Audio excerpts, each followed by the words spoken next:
A new poll reveals only 6% of voters say they're greatly impacted by the shutdown, with nearly a third who don't even know there is one. Joining us now to discuss this and more is former Trump White House economic advisor Steve Moore. Steve, good morning to you.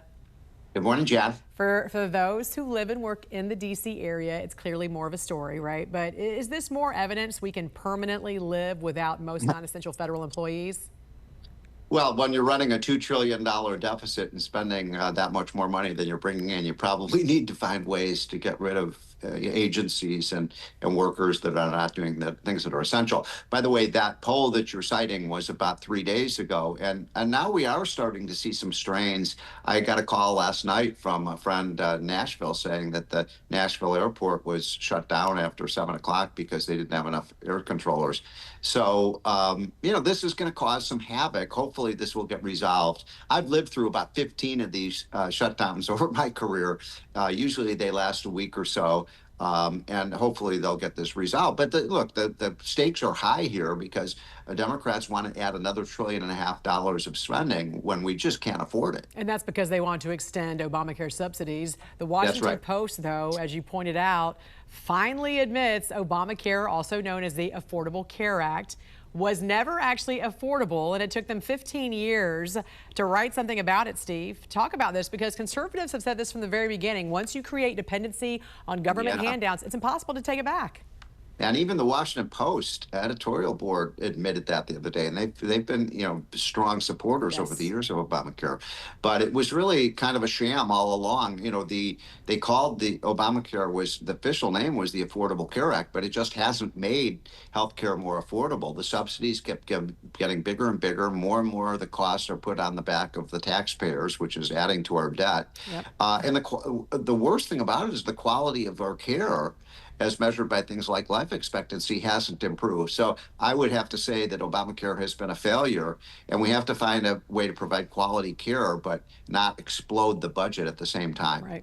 Meantime, gold hit a record high at $4,000 yesterday, an ounce, right? What's happening here, Steve? This is concerning, right? It is concerning. You don't want gold prices to be rising, because it's a sign of two things typically. Number one, it's a fleet of safety, where investors are getting nervous about the world economy, and what do? They invest in gold. And the other thing that it typically presages is an increase in inflation. Now, we haven't seen a big boost in inflation. I mean, inflation is still out there, no question, but we haven't seen the kind of inflation we saw under Biden. But I don't know. It just makes me nervous. By the way, you go back just 5 or 6 years ago, gold was at $2,000. So that's a 100% increase in 5 years. That's a big jump. Yeah.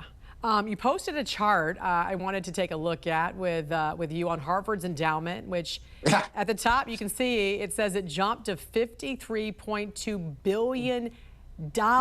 All tax-free. It delivered a nearly 10% return. So why in the world, Steve, are taxpayer dollars continuing to flow into the school? Yeah, now what's happening now is Harvard is suing the federal government for not giving them billions and billions of dollars each year. And then the question is, well, why are we giving them anything when they're so flush with cash? By the way, every single penny, if you look at that chart, it's now up to $53 billion. Every single penny of that money, Jan, was put into this endowment tax-free. It was never taxed, so it's a sweet deal for Harvard. And yet, at the same time, guess what? The tuitions go up and up and up and up. And so, what are they doing with all that money, and why do they need more of our taxpayer dollars? Yeah, why are we allowing that to happen? That's something the White House is going to have to eventually figure out, because, like you said, $2 trillion in spending a year. We got, $37 trillion in debt. Something's got to give, right? Well, Jan, I think we should be taxing these endowments. If everybody else pays taxes, why shouldn't Harvard? Yep. Former White House economic advisor, it's a thought. Steve Moore, always good to see you, sir. Thanks for joining us. Thank you. Have a great week. You too.